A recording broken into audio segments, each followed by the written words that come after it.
All right, ladies and gentlemen, we will go ahead and get started. Kamadung Bentis. My name is Licia Maddox, and I'm thankful to be here with you today. Thank you for joining us this afternoon for the Tribal Governments in Action Forum. This is the first in a series of forums that will showcase the many innovative and forward-thinking approaches that tribal governments are deploying in response to the COVID-19 pandemic. So again, my name is Licia Maddox. I will serve as your moderator today. I'm a citizen of the Quezon Indian Nation and Vice President of External Affairs at the National Congress of American Indians. So today, we are honored to have all of our tribal leaders with us today, and we understand that you've taken time away from serving your nations to be here with us. So for that, we thank you. And for our audience, today we have tribal leaders from the Lumi Nation, the Penobscot Indian Nation, the Ponca Tribe of Nebraska, Red Lake Nation, and Walker River Paiute Tribe. So just to give an idea about the format today, what we'll do is we'll hear from all of our tribal leaders. And after the introductions, the leaders will begin taking questions. So for the audience, to submit your questions, please use the chat function. And you can submit your questions at any time during the forum. So without further delay, I'd like to turn the floor over to Chief Kirk Francis of the Penobscot Indian Nation. Chief Francis, the floor is yours. Thank you very much. And to the rest of the panelists, it's an honor to be here with you today. My name is Chief Kirk Francis. I also serve from the Penobscot Nation. I also serve as President of the United South and Eastern Tribes. And again, I'm honored to be here today. I'd just like to start off by saying to everyone listening and to all our tribal people across the nation, my heart's thoughts and prayers are with you during this difficult time. I know our communities are facing a historic situation here, and kind of feel like day to day we're responding to it as we learn. So I'm glad to have the opportunity to talk about this issue. I also want to apologize for not having slides for you all. We're also coming off a 4-day power outage, which is something we didn't need right now. But like all communities, you know, this thing's impacting us in a multitude of ways. Everything from our small businesses struggling and trying to figure out how to navigate the loan programs, to trying to keep our community's mental health stable during a time of isolation, especially around our elders, etc. We've had, you know, a lot of impacts in the community in terms of employment. We've decided that all our government employees would remain on the payroll during this time. So we kept about 256 employees, government service-based employees, on the payroll. We felt that was the best way to help minimize impacts on our system during this time. About 85% of those employees are tribal members. Access to testing, like everywhere else, has been a challenge and had a negative impact on our community. In the first week after closing, we submitted over 30 tests to Maine CDC. And as we sit here today, we've gotten 6 of those tests back in about 4 weeks. So getting the test results back slowly has created a lot of anxiety as well in the community, and we've unfortunately experienced some of our first positive cases. But I think the biggest issue, as I talked about in the opening, and the most impactful thing has been the morale of our citizens in a very uncertain time, and trying to make sure that we're addressing that. I had an elder actually come up to me the other day and say, you know, our government's not just these buildings and people. It's a symbol of our stability and strength and security. And so, and I got thinking about that, and, you know, I can understand why people in the community, when they see our government buildings lights off and nobody around, how they can feel alone. So we've worked really hard to try to mitigate a lot of those things. So battling insecurity and uncertainty has been the most impactful thing, I think, that we can do, whether that insecurity is around food or money, or certainly around health and well-being. So those are some of the impacts that we see at Penobscot Nation. I know we're going to talk about strategies and how we've implemented those to combat these things. And again, appreciate the opportunity. Thank you, Chief Francis. I want to go ahead and open it up to you right now so that you can just give us an idea what Penobscot has done in terms of your strategies right now. So all of the other speakers, feel free to, elaborate on your strategies as we go forward. But Chief Francis, can you talk about some of the things that you've been doing within your nation so far? Sure. So back in late February, we prepared our pandemic response plan here at Penobscot. We presented that to the Tribal Council the first week in March. At that time, this was totally a preventative measure and a precaution, and we wanted to have a plan in place. So we presented that, and it wasn't a week later we were faced with having to close our doors as the pandemic hit the state of Maine and started to escalate real quick.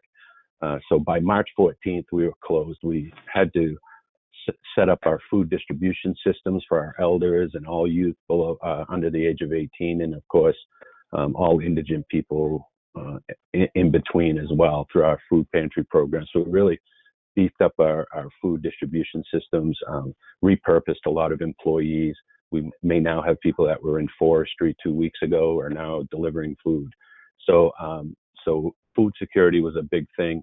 But we also had to make some very tough decisions around, like most tribal communities, a lot of our elders live in communal settings, our assisted living facility, our elder facilities.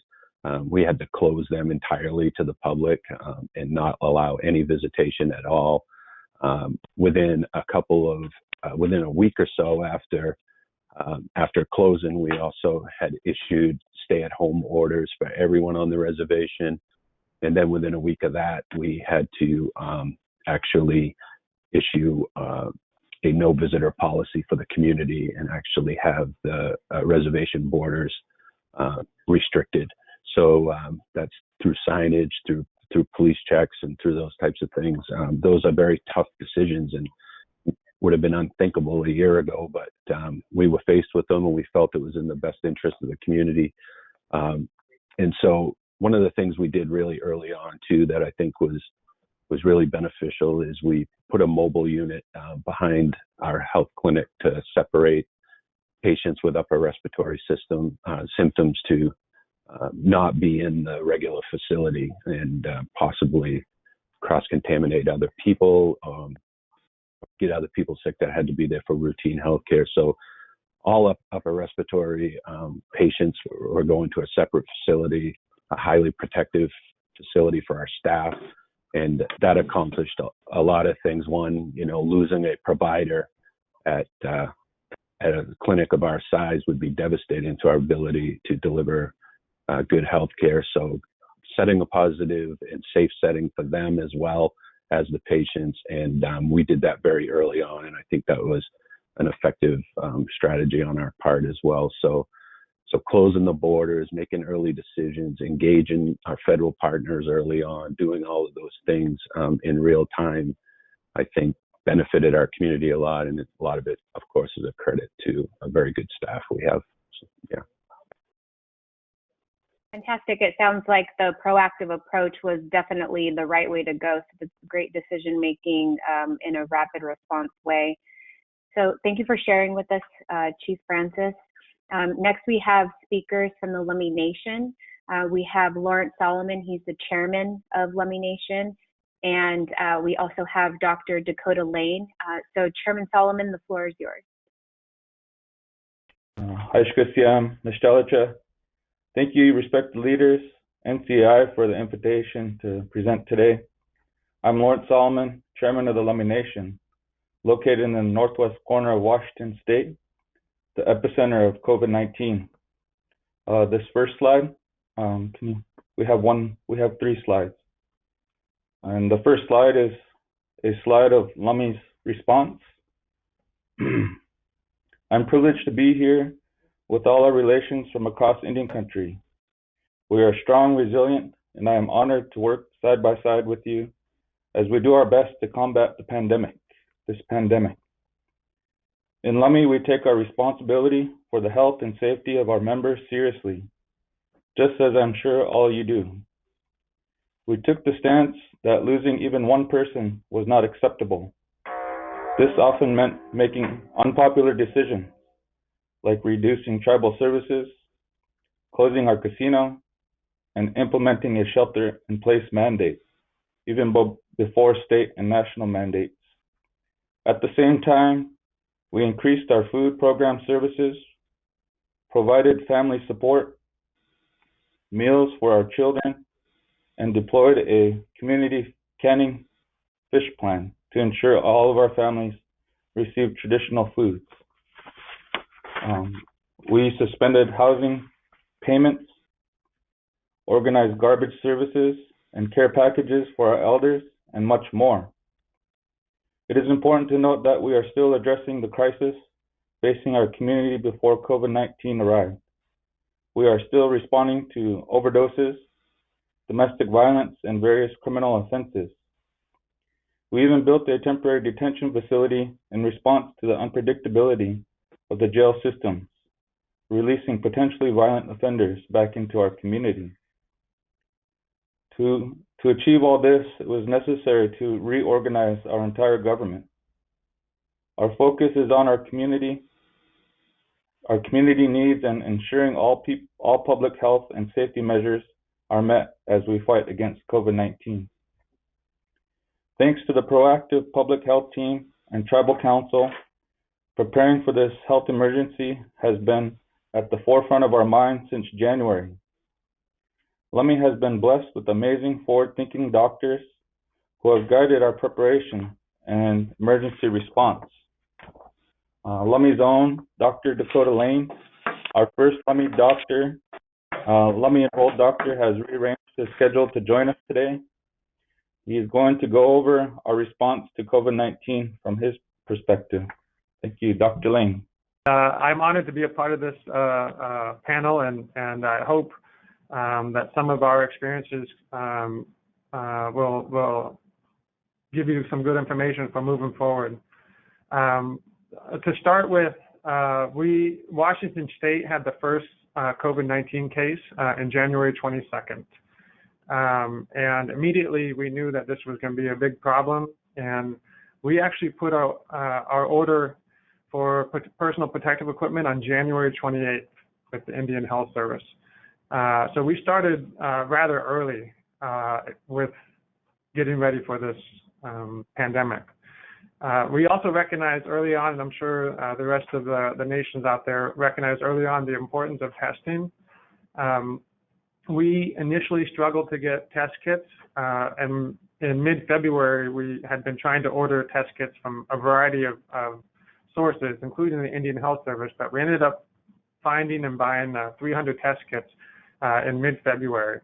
And that was really the lifesaver. We had 300 test kits that we were able to implement and offer to the rest of the community. So this COVID-19 testing also required a very comprehensive public health response from testing. And then once they're positive, you have to do contact tracing. So that means calling all the people that the positive test was in place. Fortunately, I believe that tribal nations are better set up for this than the rest of the community, for the very fact that we know all the families and we know all the important community leaders. So it's a little bit easier for us to track down all the exposures. The second thing is the third thing I should say, is we had to develop quarantine policies, including Lummi a couple years back actually passed an involuntary quarantine policy that allows the medical director, which at this point is me, to involuntary quarantine people. We have not had to use that, but it's a good tool to have in case you need it. All of our quarantines that we've had to do have been voluntary and successful. We currently have 21 positive COVID-19 cases, and we've done a total of 253 tests.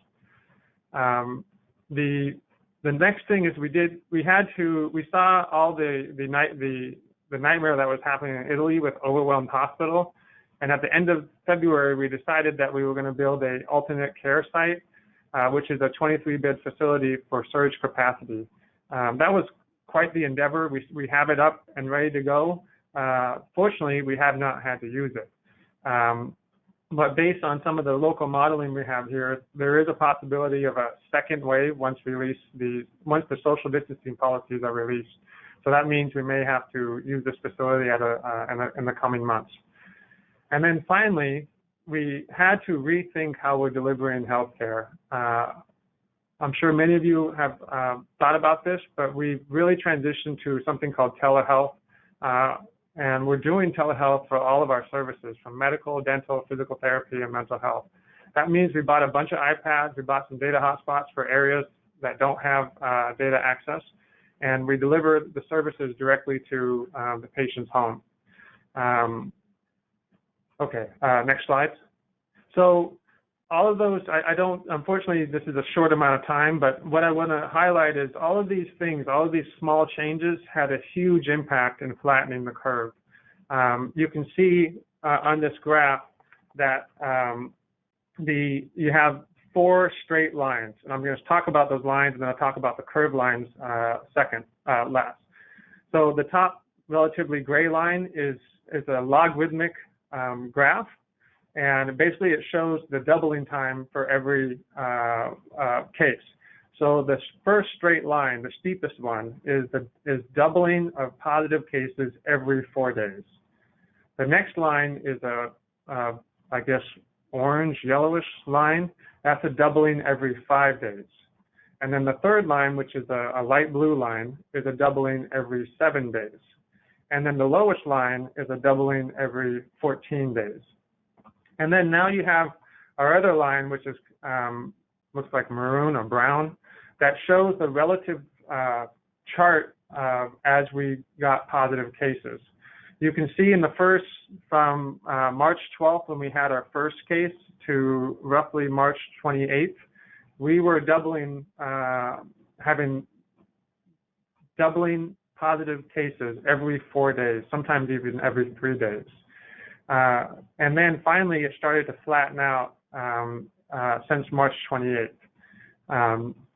And so the other thing I want to highlight is I've highlighted 3 particular areas that were important. Is when on March 13th, we closed the Lummi School right after our first case.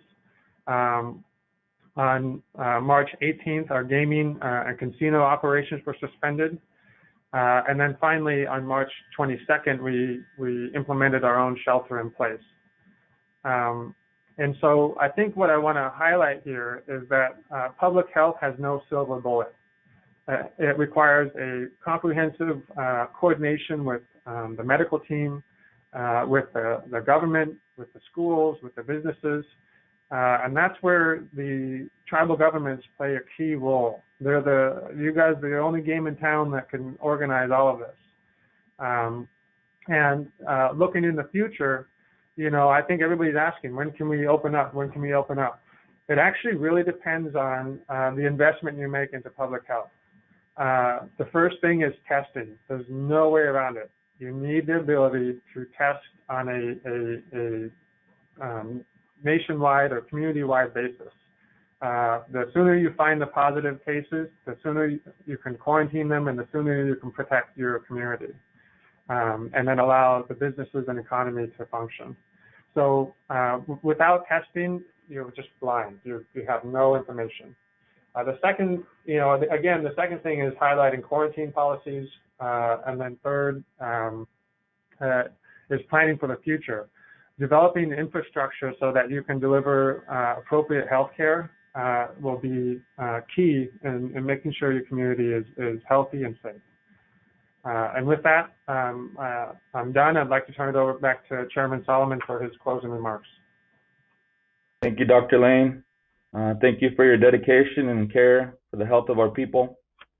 When our people are healthy, they can attain a good education, a good job, housing, a good life. The health of our people is the wealth of our people. Lummi is a rural community, so access to distance education platforms and telehealth services has been a challenge. We have responded with a rapid response plan with native networks that will provide internet access to serve our educational and telehealth needs. However, We still need to increase our broadband services to support our online educational services and telehealth. Investment in telemedicine is essential to serving the physical and mental health needs of our community. It has not been easy to get what we need to respond effectively to this emergency. Tribes do not have equitable access to resources and funding, and tribes should have the same access to resources as the states. Block grant funding with the least federal restrictions would minimize the burden on our tribal governments that must apply to multiple funding sources. Lastly, we finally got support, but it was a challenge. For example, IHS took 3 weeks to support our alternative care site, intended to fill a critical gap in healthcare services. We know this crisis will change how we do things as governments from this point on, but our love for our people will never change. We are survivors. We will continue to do everything in our power to ensure the safety and well-being of all our people. Haishka Siam, Haishka Huyanakwa, Haishka. Thank you. Thank you for those remarks, and thank you for that information, Dr. Lane. We'll go ahead and transition this over to Chairman Daryl SEKI. Chairman SEKI, go ahead. Bonjour, honey, Kidmai. So in our best edition of Casa, Jubamina Casa, and Megasi do them. It's my washing is Casaya, Ganigan, Ojibo. To me, you great you in a name, no good man, to me, Exibogano, and Ogoya, Coserin, Vivaya Makmandish, Coniganina. We do come over then the Shanab Baby Nanigan in Ojibaya, and Don Gramisim, so we do come over. My name is Daryl SEKI Sr. I'm the chairman of the Red Lake Nation. Has worked for the nation on various capacities for 40 years. And what we've been doing, before I start on the slides we send in, as a nation, we have several projects responsive to the virus, including developing a COVID-19 testing site on the reservation, providing over 3,000 meals to Red Lake students, serving a COVID-19 hotline and a call-in nurse service. The nation also enacted a reservation-wide curfew from 10 p.m. to 6 a.m. Okay, so now I'll start on my first slide. Like all tribes, COVID-19 has turned our world upside down. Our casino revenue funds services to our members, and we have now lost that, along with hundreds of jobs. Our government services had to be scaled back to keep people separated, and this has impacted our community members. Red Lake has an entirely new mission to prevent COVID-19 from entering our community, or if it does arrive, to contain it. Slide 2. On March 13, Red Lake declared a public health emergency due to COVID-19. The tribe prepared a COVID-19 emergency room response plan. Red Lake then implemented a 3-phase process, including 3 resolutions, each with more restrictive requirements based on the best data available. The first phase included imposing a curfew on our reservation from 10 p.m. to 6 a.m. each day in effort to keep the virus at bay. This measure was implemented on March 23rd. The second phase in the process, if best information warranted, was a shelter-in-place quarantine order, requiring members to stay in their homes or yards, except to obtain food and medicine, go for medical appointments, and to check our elders and vulnerable people. This order was imposed on March 25th. The third phase was the imposition of the medical martial law, which includes the first 2 steps, as well as closing off all our access to the reservation from outside. Exceptions were allowed for delivery of food and supplies to the reservation, and for essential employees who must travel to the reservation for work, and for tribal members to leave the reservation to obtain essential supplies. Seek medical attention. Medical martial law was imposed on April 3rd, and since then the reservation has been effectively sealed off to the outside with blockades and border guards at all entry points. Additionally, we provide daily updates to our tribal members on the status of the pandemic, YouTube, and our Red Lake Tribal Council Facebook. The third phase I just discussed of the progressively stricter actions, curfew, shelter in place, quarantine, and medical martial law, with implementation of each step based on the best available information, was a unique and forward-thinking effort of our tribal council. To date, there have been no cases of coronavirus on our reservation, although we must accept and plan for the possibility of COVID-19 arriving to Red Lake. Our focus remains to prevent that happening in our reservation. And our process is to save lives of our people from the golden age to the babies, because this virus that's going around outside our reservation is a very, very dangerous to our people. We're doing every step to try and save our people and prevent it to arrive in our reservation. Again, I want to say Chimigwich for asking me to say a few things for what we're doing in our reservation, and to the leaders that there, Chimigwich, for listening, and looking forward to listening to the rest of the presentation. Again, Chimigwich. Thank you, Chairman SEKI. Do we have Chairwoman Torres on the line? Yes, I'm here. Hi, Chairwoman Torres. The floor is yours.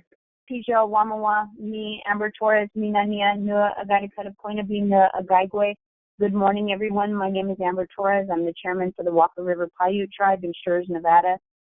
First off, I just want to say that I'm honored and blessed to be sitting on a panel amongst a bunch of prestigious leaders, and again, all the constituents that are following. First, I just want to say that on 3/16/2020, the Walker River Paiute Tribe declared a state of emergency and created an incident command team where we meet every other day regarding the COVID pandemic. On 3/17, we went into paid administrative leave with essential staff still staying in place, such as our senior center, our clinic, our law enforcement, our smoke shop, and our social services. At that same time, we took the precautions by closing down our Weber Reservoir. Again, that's our one form of economic development where we have a lot of outsiders coming into the reservation. And at that time, we informed our community of exactly what we were doing and why. Then we passed Resolution WR38, doing a housing payment suspension for our membership. We then went into WR39 2020, which was asking for assistance with all aid, including funding, PPE, supplies, again, from all agencies on the county, state, and federal level. Then we went into passing WR40 2020, which was an amendment to the Law and Order Code. We then passed WR41 2020, closing of non-essential businesses here on the reservation. We've been doing a lot of resolution passing. WR42 2020 was public gatherings and funerals, so that, again, there could be no congregating. It was unfortunate, but at that time, we had one of our most dearest tribal elders pass away, and we couldn't even celebrate his life at that time, but we had to make the community understand that we could not congregate. We could not have this pandemic and this virus get into our community, as it would wipe out our whole community. And thankfully people were understanding, and we will, continue to schedule those as we go along. So again, we had to do the amendment to the Law and Order Code, because what we put in place was that if you were caught congregating or gathering in public events, that we took it so severe that we would do a $5,000 fine or up to a year in jail, even on our own tribal membership. And we wanted them to take this serious, as we were as well. After that, we saw the need for our membership having to go long distances to the local nearest grocery store, which is, the nearest Walmart is 40 miles away. And so we created a community store which had, the staples, the produce. As we go along, we're adding to that, with meat, with toiletries, those types of things, so our people don't have to leave the reservation, for any kind of exposure. Once we did that, we passed WR 43/2020, which was a stay-at-home, mandatory stay-at-home and a curfew from 8 p.m. to 8 a.m. That is in place, along with the repercussions that, it could possibly be law coming into effect.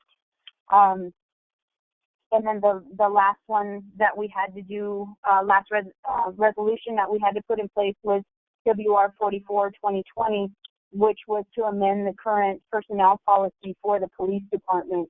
I'm sure everybody's bound by FSLA that says they have to work 86 hours in order to be able to do overtime. So we had to alter ours in this emergency situation to say that 80 hours would be sufficient so that we could have round-the-clock enforcement.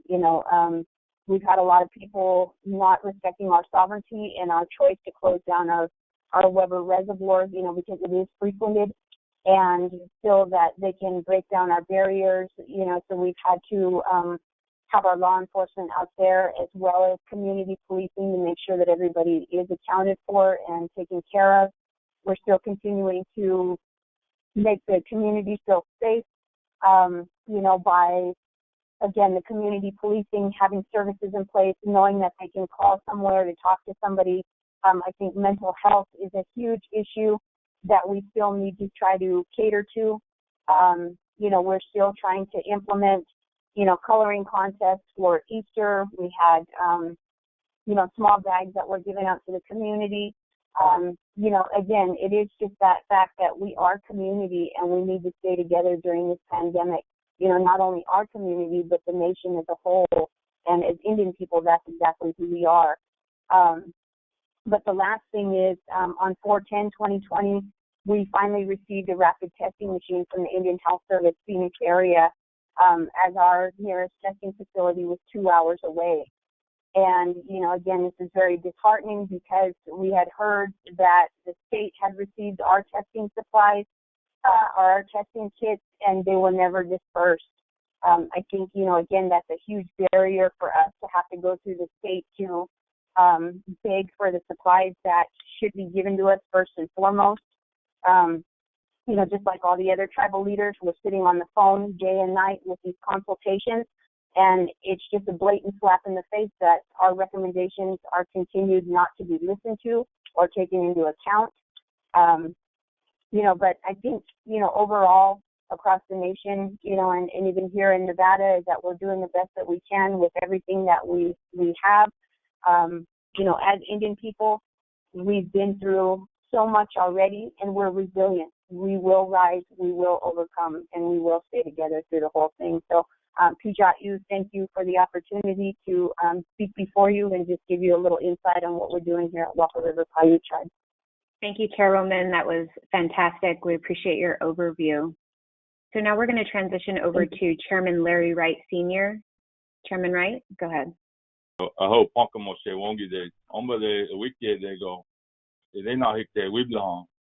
Thank you for allowing me to come and be here today and speak, and I'm honored to be asked to be here and deferring to the other tribal leaders here. The easiest thing for me to do would be say ditto to what they all said. But I know we're all unique, and not to make light of this situation, but I really respect all the different things that have been said here today, and understand the unique situation we all have. And to that end, speaking about my tribal nation, we are very different in regards to how we are organized in our geography. We don't have we're not reservation based, where we have a square box on a map, if you will. But we do cover 15 counties in the states of Nebraska and Iowa. And from our office sites where I'm at now in Lincoln, Nebraska, to our headquarters office is 200 miles away. and we are spread out from there over into the state of Iowa, which is about 90 miles away the other way. So we cover a big portion of land within the footprint of Nebraska and Iowa, and so that makes services under normal circumstances cumbersome and duplicative when we have to provide services to all those office sites. And so we have 5 different office sites where we provide services. And so the impact that it's had directly on us, on our community, is very different. And we're very fortunate to date that we only have 1 confirmed case of COVID amongst our tribal citizens, and that individual is doing better, as we understand, and his family was exposed to that as well. So those cases were negative, and so we're very fortunate to have that issue be controlled so far. For those who don't know, the 2 states that we're in, Nebraska and Iowa, are still states that have not issued statewide stay-at-home orders. So our tribes in this region deal with those things. But my tribe is located in Lincoln, Nebraska, and Omaha, Nebraska, so the 2 largest cities in Nebraska. But our headquarters is located in one of the smaller towns in Nebraska with only 600 people. And so we have a variety of urban and rural issues that we need to deal with, and how that affects our tribal citizens in those locations. And you can go to the next slide. This is a symbol that we use, or a logo that we've used now for a couple years, to really kind of hit home on what we do. And this has really served us well in this crisis. And so when we talk about Feed the Buffalo, that means, from a historical standpoint, our people look to the buffalo for sustenance and use all of that for our needs. And today, the tribe, in essence, is that metaphor for the buffalo for our people. Our people look to the tribe to help in times of need and their struggles and all those things. And if the tribe isn't healthy, if that buffalo isn't healthy, then we can't serve our people very well.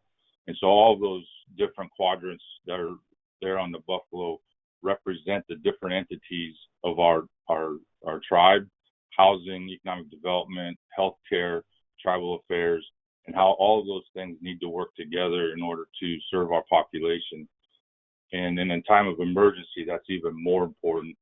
And so that mantra of what our people, our employees, go through every day, to think about how do we help each other, help our people.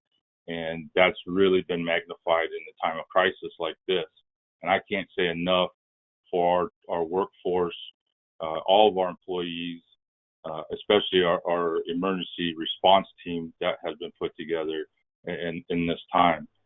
Fortunately or unfortunately, last year, our tribe was involved with some severe flooding that happened here in Nebraska and Iowa, and our people went through that, and being stretched out over so many different counties, that had a tremendous impact on us. But it also prepared us for this. And so almost last year, we declared a direct emergency, declared a tribal emergency with FEMA, and we ultimately went direct with them. And a year to the day, I declared another tribal emergency, and that was just a coincidence. I forgot what day last year's was, but it happened to be the same day. But that experience helped our people be prepared. And so when we did that, I wanted to do that direct emergency declaration, and I commend our tribal council for supporting that decision and their work and understanding throughout this whole process. And so it really has been a teamwork exercise, knowing our employees on the front line, but council has supported them in almost every way possible. But having that direct tribal emergency immediately allowed us the flexibility to work with local and federal agencies to ensure that all of our tribal citizens' needs were met quickly. This allowed for the activation of our Tribal Emergency Operations Center and our Tribal Emergency Management Plan. This made it possible for us to work with all outside agencies to make sure that our Ponca Health clinics, we operate 2 of them, they're ambulatory clinics, that they were fully equipped to provide care to patients in response to the pandemic. Our people acted very quickly and immediately to respond to the public health threat affecting our staff, our tribal citizens, and other outside visitors by implementing visitor screenings. The tribe enacted internal policies to allow for high-risk staff to remain away from work and or telecommute when possible. And our high-risk staff self-identified. We wanted to make every opportunity for them to be safe.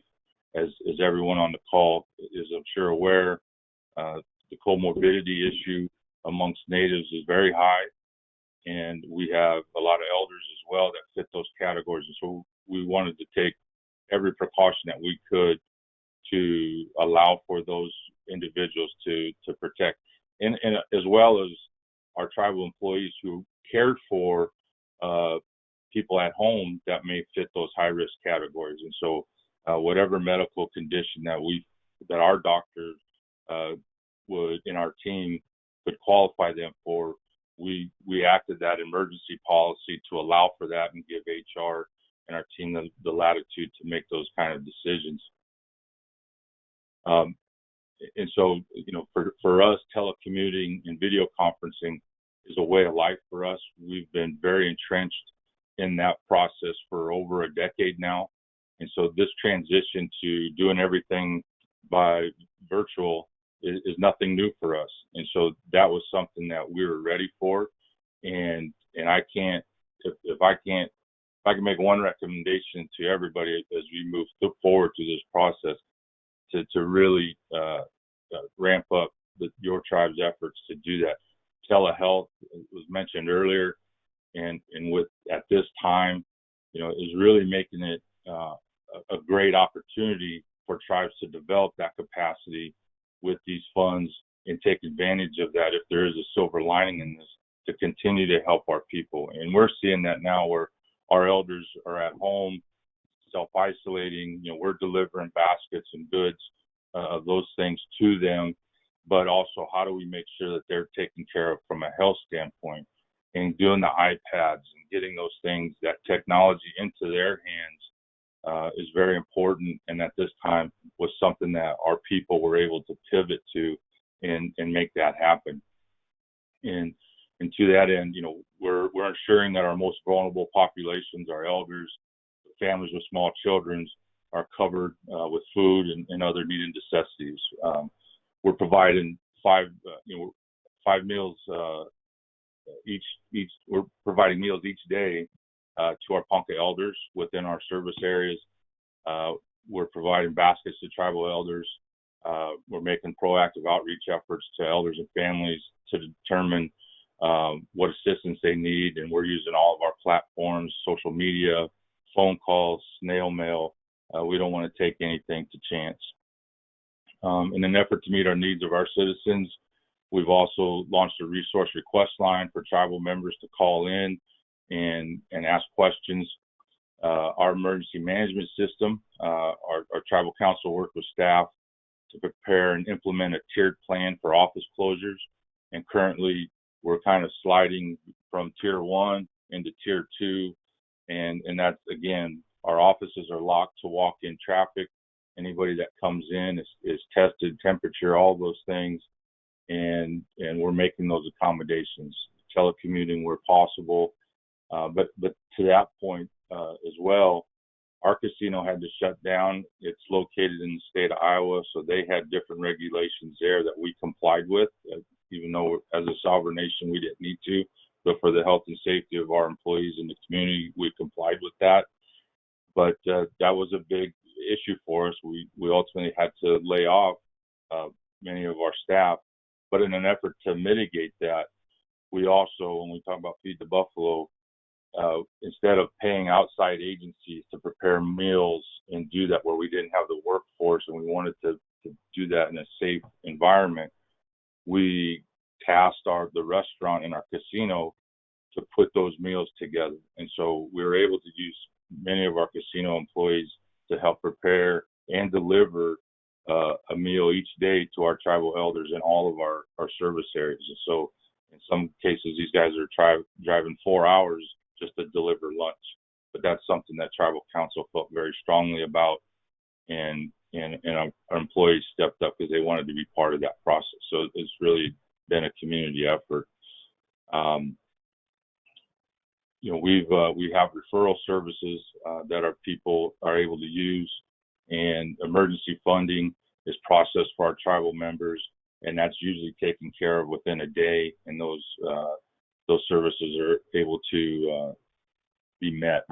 Our people are starting to live stream with interactive crafts and trainings, educational program for our youth, Ponca language program coloring book for our young ones and adults, doing those things together at home. And, all of our entities have been involved with this. All of our entities are part of our COVID response team so that each one can share every day what's happening, any new updates, and everybody's aware of exactly what's going on with our people. One of the things we're very, very proud of too, recently one of our entities was awarded a PTAC contract that serves Minnesota, Iowa, Wisconsin, and Michigan, and they've been very busy with small businesses, native-owned businesses in those states, helping get them connected with contracting opportunities during this time of crisis. So that's kind of what's going on with the Ponca tribe in a nutshell. Thank you, Chairman Wright, and to all of the tribal leaders that took the time to join us today. We appreciate you sharing your stories with us and your best practices, and you've all definitely demonstrated the ability to act quickly on behalf of your citizens. And so now we're going to go ahead and transition into the questions and answer portion of this forum for today. And we have had some submissions through our chat function. And for the audience, this is a reminder that you can still submit your questions via the chat function, and we'll be able to ask those here today while we have the time. So we'll just go ahead and transition over to our first question. And our first question is for Dr. Lane. Dr. Lane, how did LUMI decide on 23 beds? The 23 beds was actually a limited on our space. We actually looked at the hospital data that Washington State has available to us. We have one local hospital that's about 30 minutes away from us, and we just did the math. They have 250 beds. Whatcom County, which includes the reservation, the Lummi tribe, has a total of 225,000 people. And if you break it down, it works out to be 1.1 patients, or 1.1 people per thousand, 1.1 beds per 1,000 people. And what inspired us to pursue this was we saw that in South Korea they had 12 beds per 1,000 people. In China they had roughly 5 beds per 1,000 people.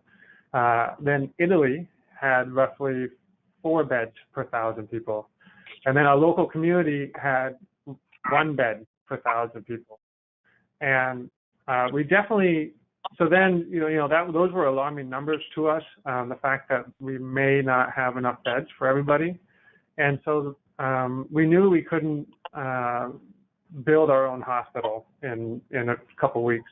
So we didn't pursue that, but we did pursue surge capacity beds, which is the ability to take low acuity patients and remove them from the hospital. So that's how we found the space, and we just decided that we knew that we have roughly 1 to 2 people per week, 1 to 2 tribal members per week who are admitted to the hospital.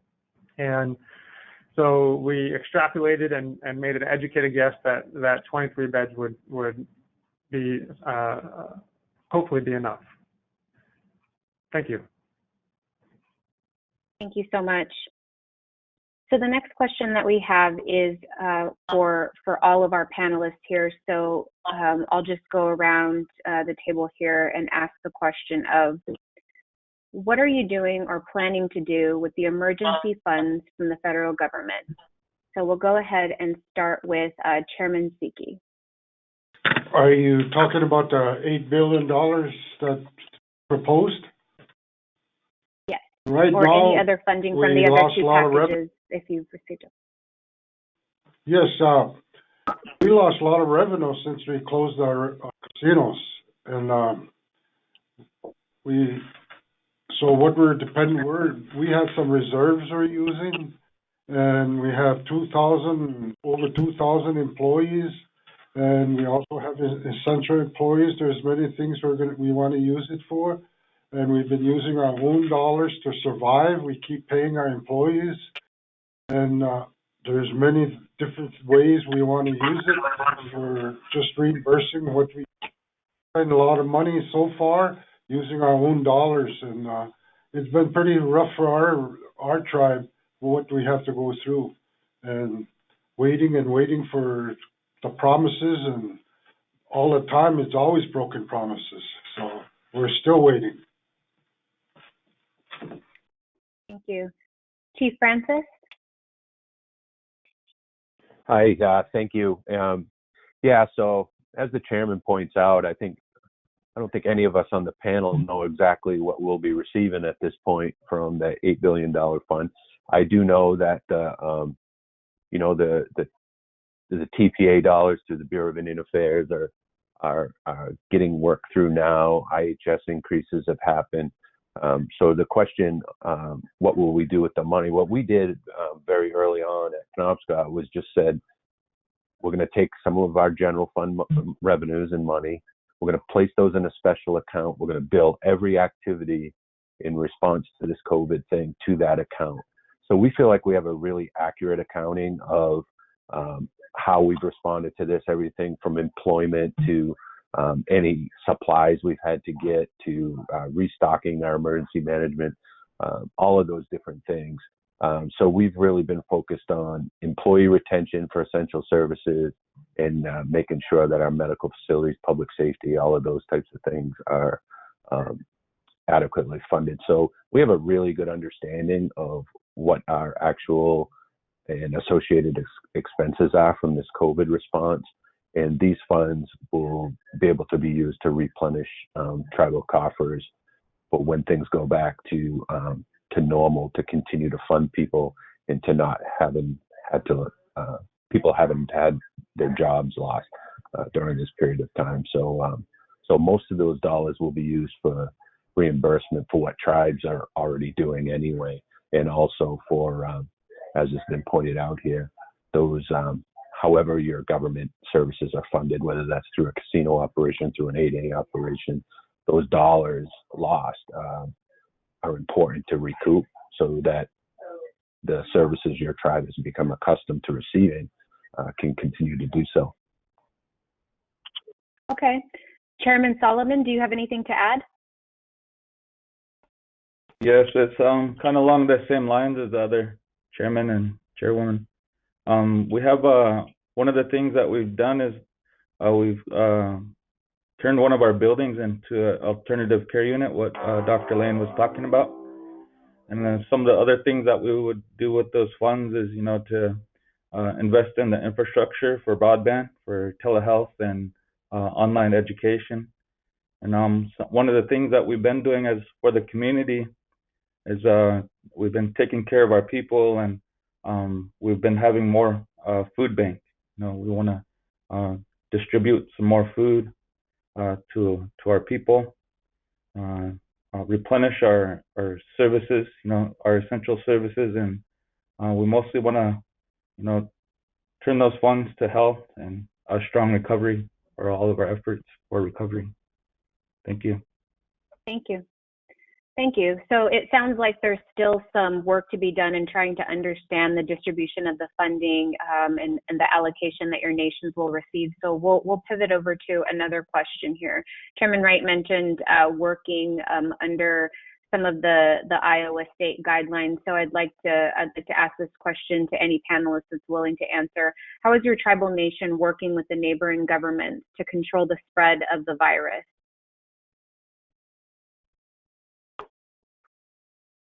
Chairwoman Torres, do you have any remarks to add for this question? Yeah, thank you for the opportunity. We've been working as a sovereign nation first and foremost because, again, you know, our populations are different. Our tribes are all unique. Access is a huge issue. Barriers is the biggest issue that we face on a day-to-day. You know, the state of Nevada has been wonderful. Some of our counties are good to work with, but again, not all tribes have that same relationship. So, you know, we are trying to follow, you know, what the president is saying, but I also think that, you know, it's been so wishy-washy back and forth, you know, we have to be able to make up our own minds and what's best on behalf of our tribe citizens and our community. So again, it's been a good working relationship where we can, you know, take best practices from them, ask for resources, but at the same time, you know, we've been doing a lot of our own strategies and our own thinking and using best practices around the nation to protect our people and make sure that we come out of this, you know, safe and healthy. You know, like I said, I don't know if I mentioned this earlier, but we do not have any current cases of COVID, and that's the way I want to continue to make sure that we stay. Thank you. Chief Francis, do you have any remarks to add to this question?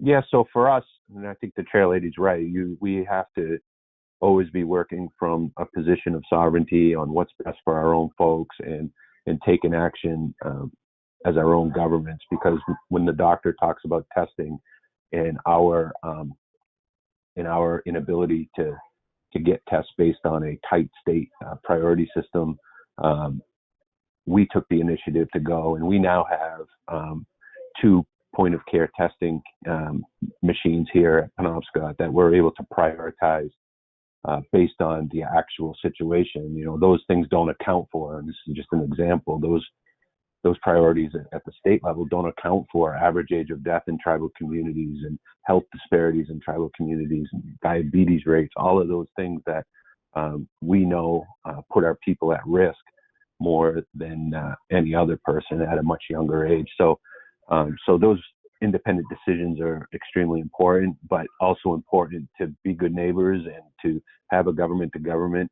In the state of Maine, we don't have the best relationship with the state of Maine, but we are on weekly calls with the governor. We are working with state CDC on PPEs and other supplies, and they've been great about supplying those early on to the tribes. They have the same struggles everybody else is with equipment, but so we felt like it was important to put all that stuff aside really right now and just focus on what could be the best response and our ability to get as many resources into the community as quickly as possible. So the relationship has been good, and I think it's important, but the self-governance of the tribe always has to be the most important approach, in my opinion.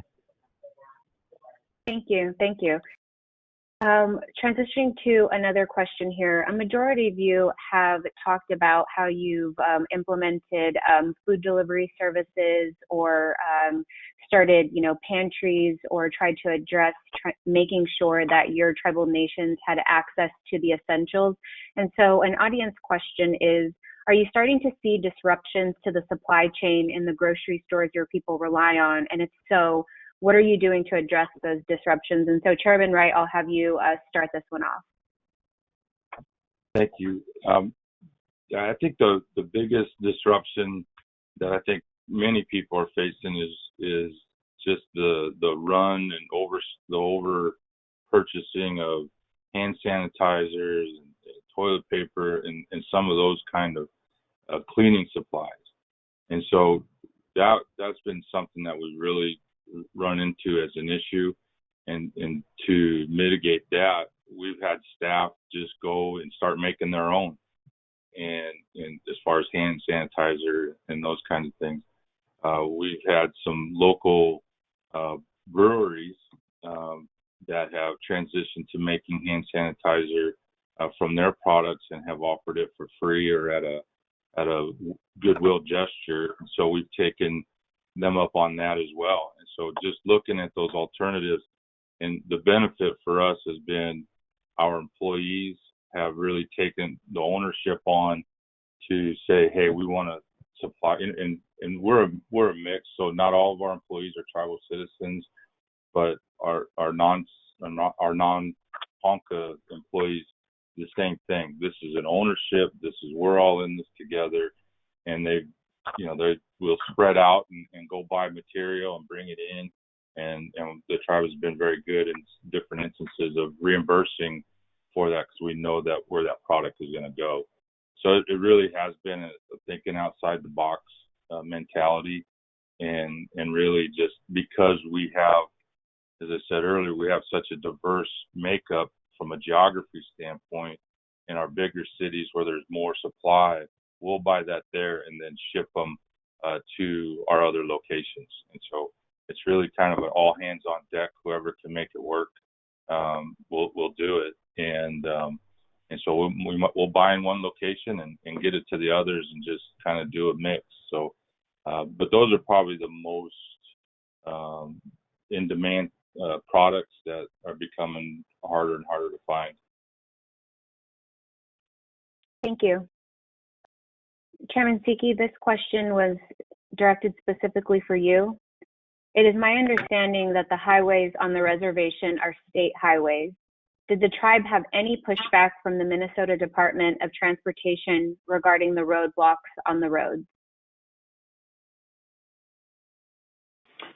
Yes, the Minnesota Transportation has been supporting us, what we're doing, closing our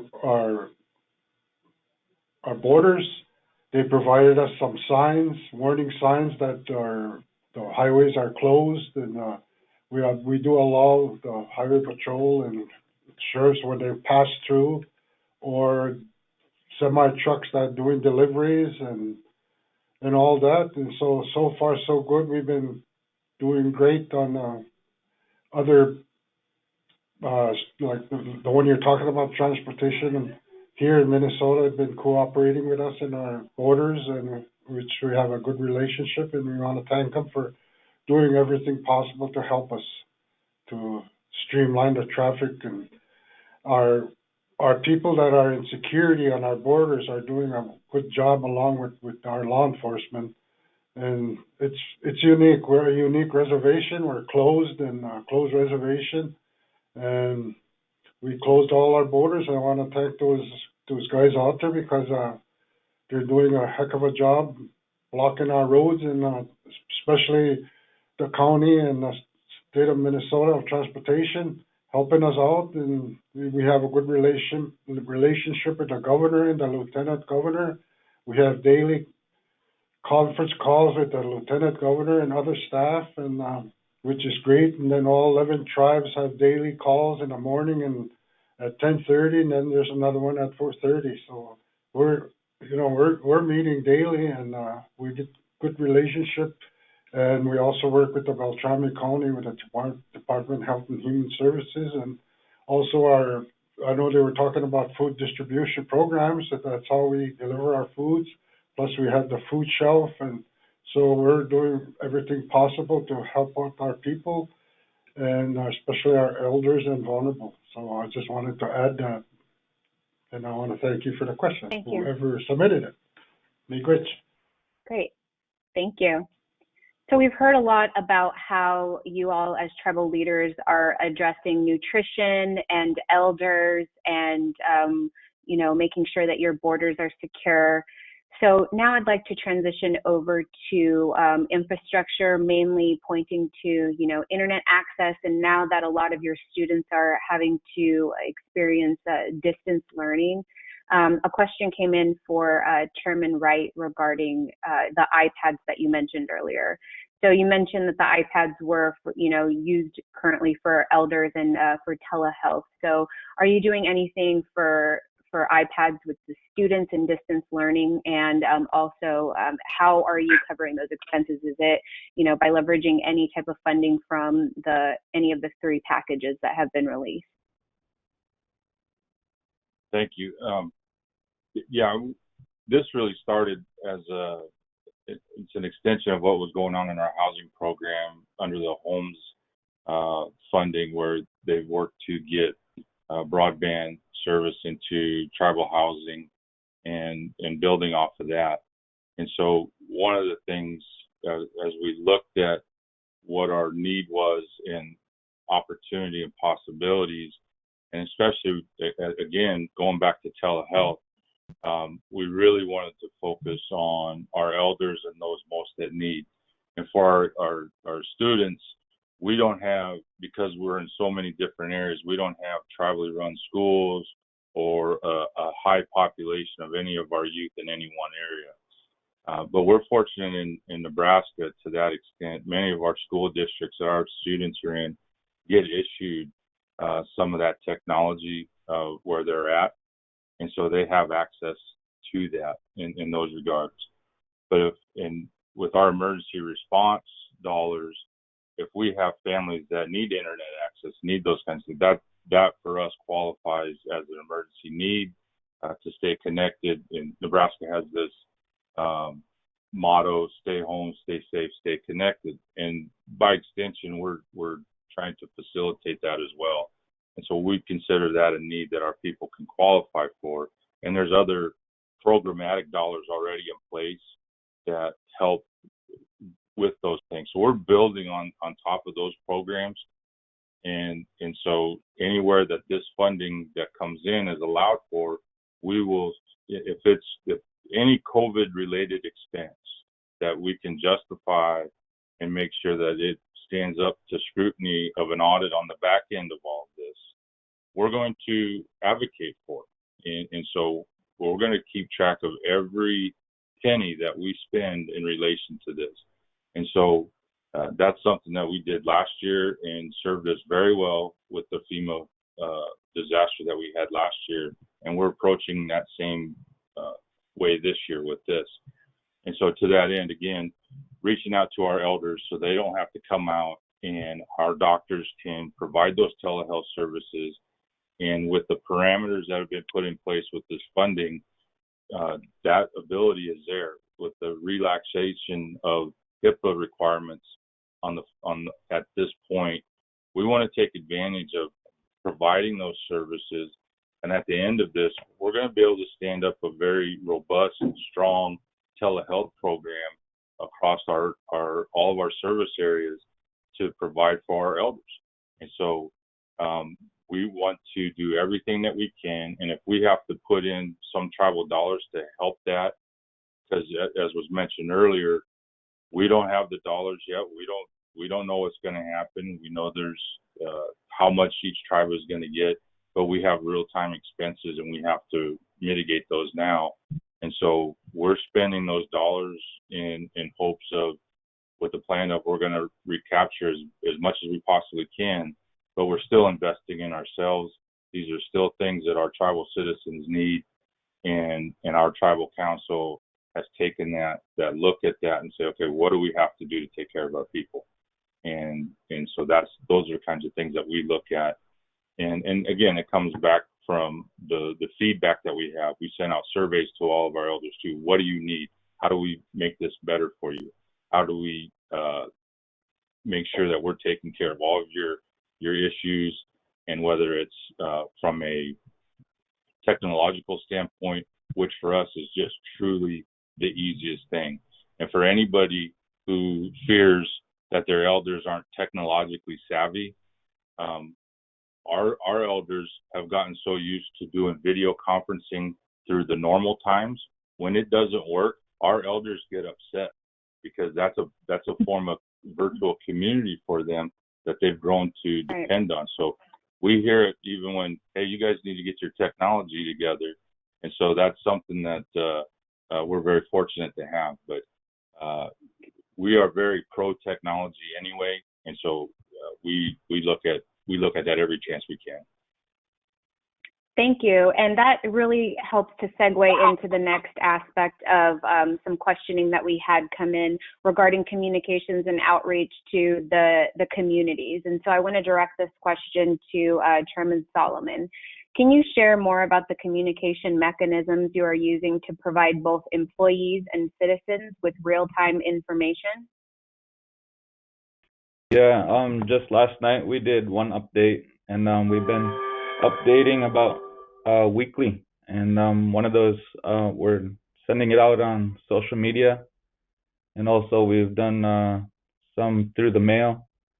Some of the sheets, the shelter-in-place order, and then some frequently asked questions sheet, and then also the order for the shelter-in-place. So we sent those things through the mail, and then email, and then social media.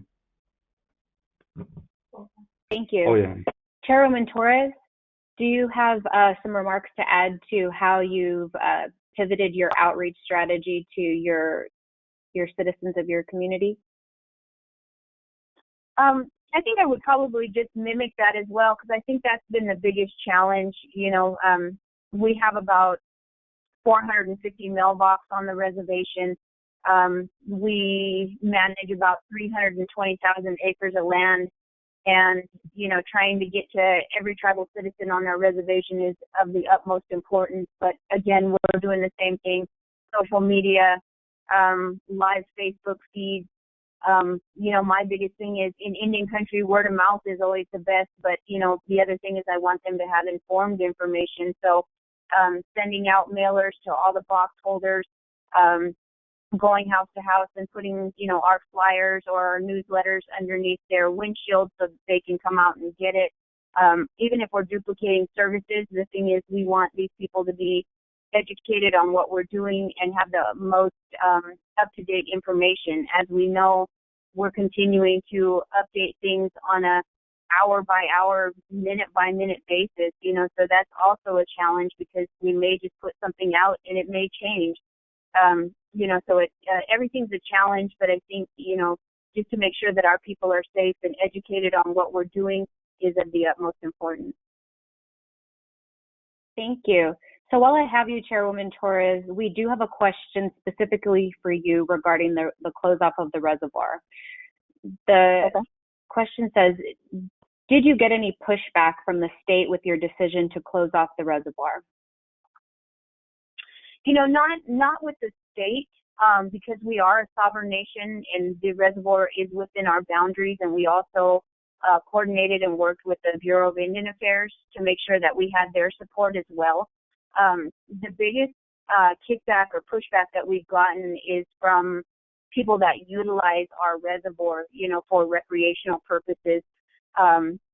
You know, the biggest thing is that they just don't respect our decision as a sovereign nation. You know, I've also seen this on one of our sister tribes not too far from us, that, you know, people feel it's a privilege that they can go there, and it's not. It's our right to say what we do on our reservation to keep our people safe. And so, you know, again, we've had to put up barriers, we've had to put up fences, we've had to get signs created, you know, at our expense that people still continue to run over and run through. And, you know, we put it on social media, we put it out in letters. You know, I've also gone as far to contact not only my congressional leaders, but, you know, my local newspapers, to put the word out that, again, we are a sovereign nation. We make decisions on the best behalf of our people, and right now we feel this is it. So please respect that and please honor that, you know. But, you know, it's been a challenge.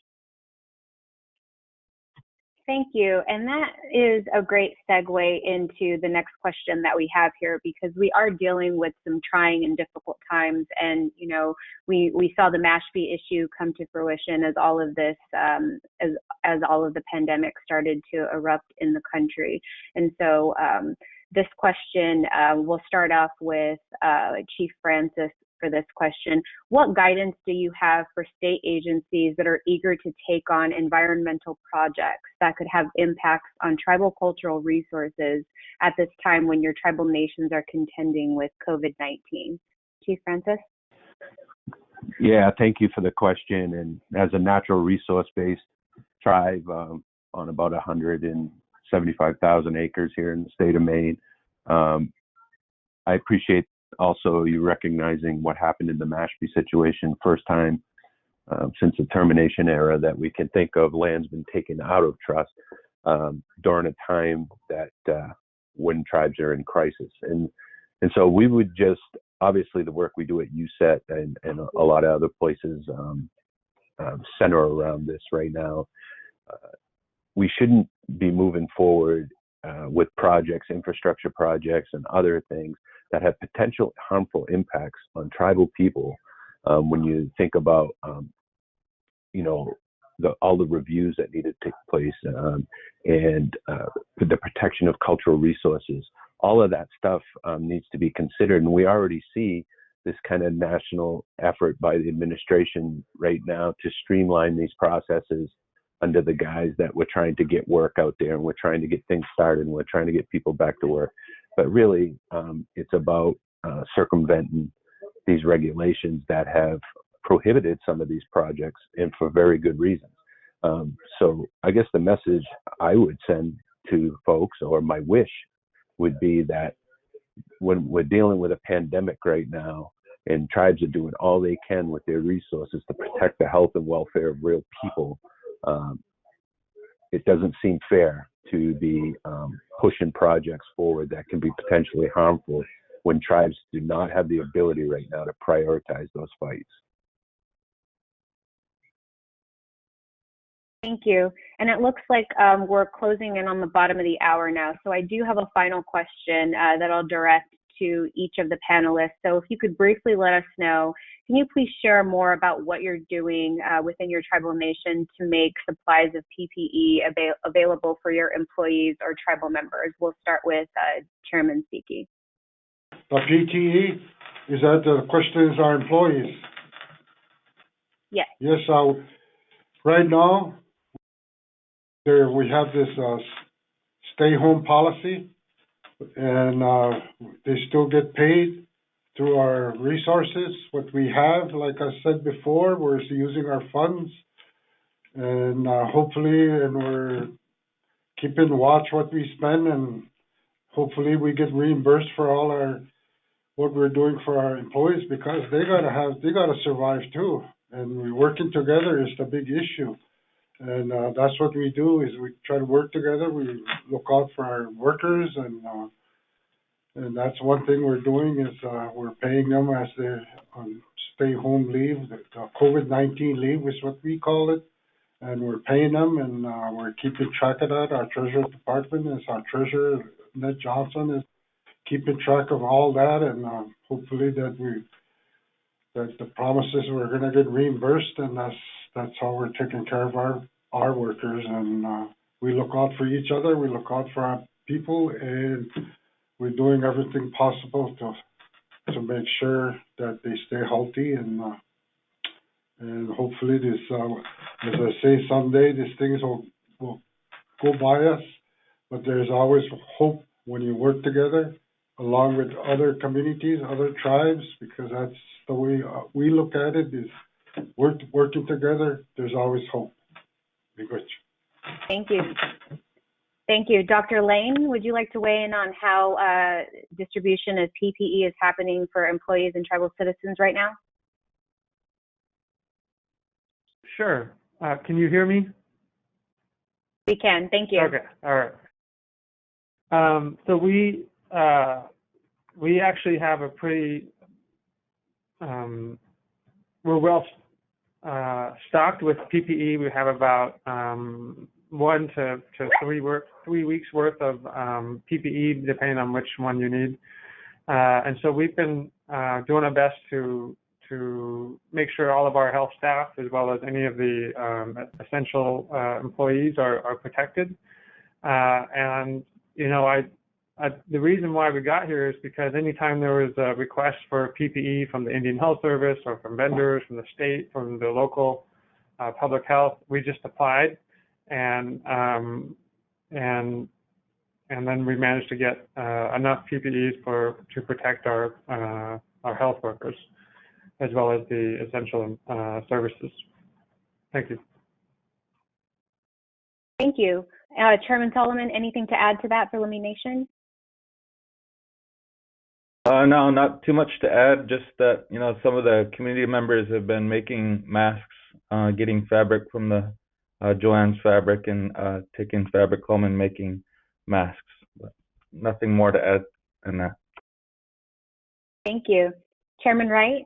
Yeah, our staff, through the immediate planning process, was able to get extra, and we've had, our doctor, or our CEO, has previous experience with issues, emergency issues, and took some steps to help put us in a position where we have enough for our people. So we feel very fortunate to be in that place, and I know in some instances we've even been able to share some of our stuff with other tribes, just to try and help out. So we've been very fortunate. We've had communities step up, offering to make masks and those kinds of things. So like I said, it's been planning, and people's willingness to help has kept us in a good position. Thank you. Chief Francis? So this is Chairman SEKI. I'd like to add something. Sure.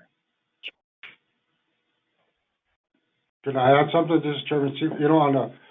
We lack face masks and gloves, and some of our programs have to purchase our own using their program dollars to order these masks, and it's very hard to come by because, and the other thing we need is the testing